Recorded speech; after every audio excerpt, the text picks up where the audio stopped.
Final. Cup championship bound, baby! Woo! Big cup, baby! Woo!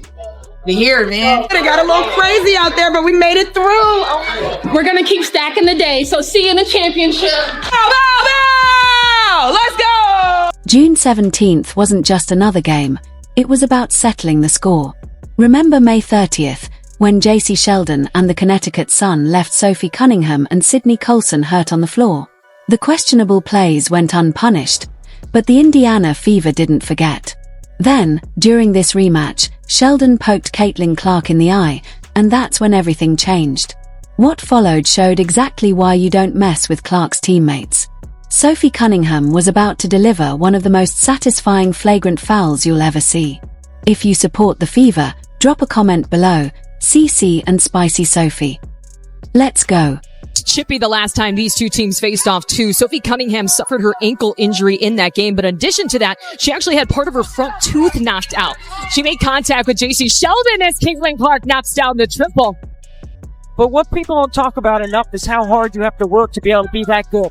All the hours that she's spent perfecting her craft. Retreating, firing and hitting. So she can do that. On Indiana arguing the call. I mean, step back, you're late. She almost looks you in the eye. Picture this, May 30th, the Indiana Fever facing the Connecticut Sun, and everything began to unravel for the Fever in the worst way. The game started off normally, just another matchup between two WNBA teams battling for position. But the Sun quickly brought an intensity that felt like it crossed the line from hard-nosed competition into something more dangerous. From the opening tip, you could sense the tension steadily building. Can we talk about the physicality for a second? Two players on the Indiana Fever got injured last night by the same player on the Connecticut Sun, and that was Jacy Sheldon. And I tweeted about it. She was playing so reckless. I'm fine with players playing aggressive, but there is a thin line between playing aggressive and playing reckless. When you dive for a ball, you don't land on somebody's leg. She landed on top of Sydney Colson's leg, and her leg got stuck and literally twisted around. Both injuries, both Sydney Colson and Sophie Cunningham, were contact injuries. Sophie Cunningham was the first to go down after what appeared to be a deliberate hit. The contact was unusually hard for a play that should have been routine. Not long after, Sydney Colson was injured during another questionable sequence that left everyone wondering what was really happening on the court. The most frustrating part? Jacy Sheldon seemed to be at the center of both moments, playing with a level of aggression that had tensions rising quickly. They weren't non-contact. They weren't ACLs. They weren't Achilles. They were contact injuries caused by the same player.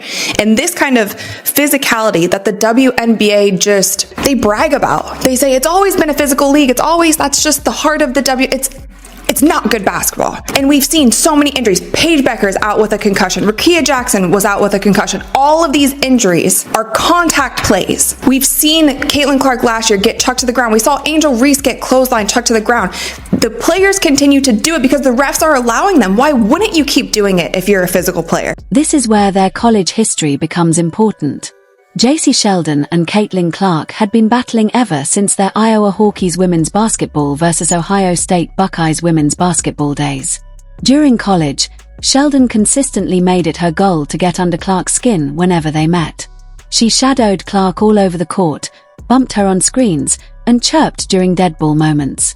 At that point, it wasn't just competition anymore, it had become personal. Her mortal enemy.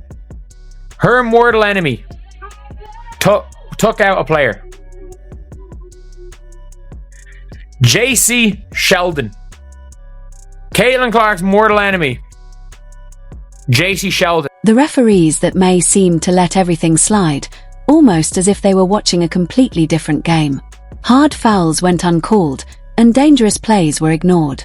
Clark had to watch her teammates get injured while Jacy Sheldon walked away without so much as a warning from the officials. Frustration mounted with every possession. The Fever fought hard but ultimately lost the game 85-83.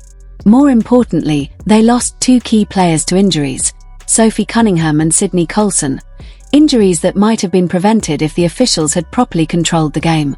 Their absence would be deeply felt in the games that followed. This is a reckless play. This is reckless. It is dangerous. And this angle makes it look even worse. It is dangerous. Like, Sid Coulson is between her and the ball. Sid Coulson is, in fact, between Jacy Sheldon and the ball, and she dives through her knee. It wasn't even called as a foul. It wasn't even called as a foul. You could see it in Caitlin Clark's eyes after that loss. The way she looked at Jacy Sheldon during the handshake line, and the way she answered questions in the post-game interview. This wasn't over, not by a long shot. The Fever would remember this game, remember who caused the injuries, and remember that the officials let it all happen. June 17th couldn't come soon enough. When it arrived, Clark was back from her quad injury. After a dominant win against the then undefeated New York Liberty, she was ready to face the Connecticut Sun again. This was only her second game back after 3 weeks away from the court, but you could tell she remembered exactly what happened last time. The way she walked onto the court, the way she eyed the Sun players during warm-ups. For her, this wasn't just another game. She just texts me. She never texts me during the game. All right. Here is Clark splashing home a three from way downtown. Kelly escorting her back to the bench. Jacy Sheldon is there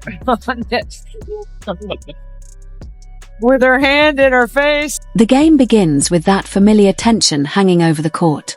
Jacy Sheldon is guarding Caitlin Clark like her life depends on it, getting uncomfortably close.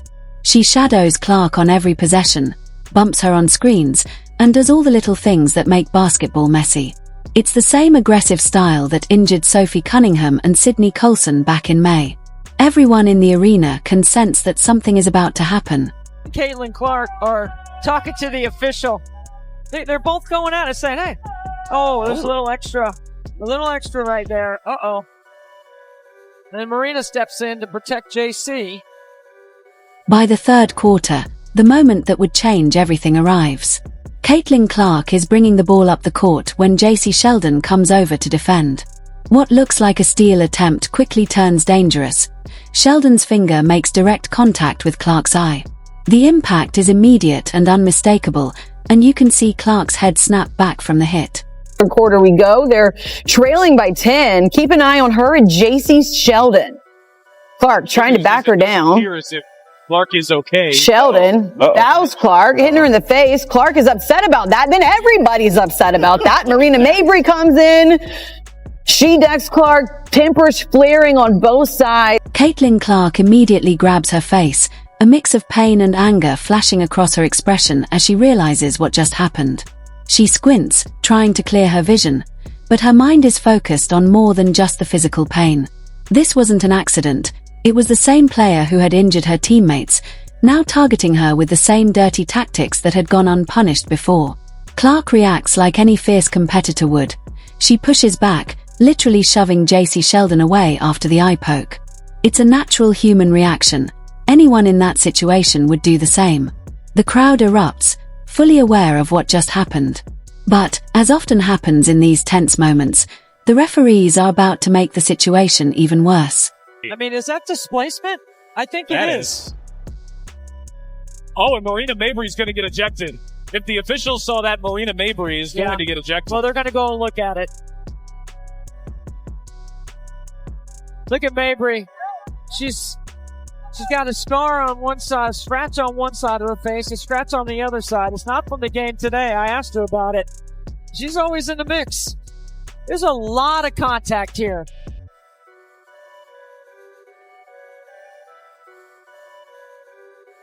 There's a scrape across the face. That's what Clark didn't like. After Clark got poked in the eye and body checked, the referees failed to protect her, so her teammates stepped in.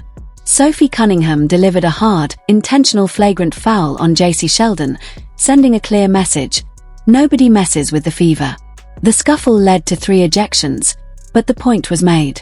Caitlin Clark finished with 20 points and 6 assists, leading the team to an 88-71 win, while Natasha Howard and Kelsey Mitchell contributed key performances.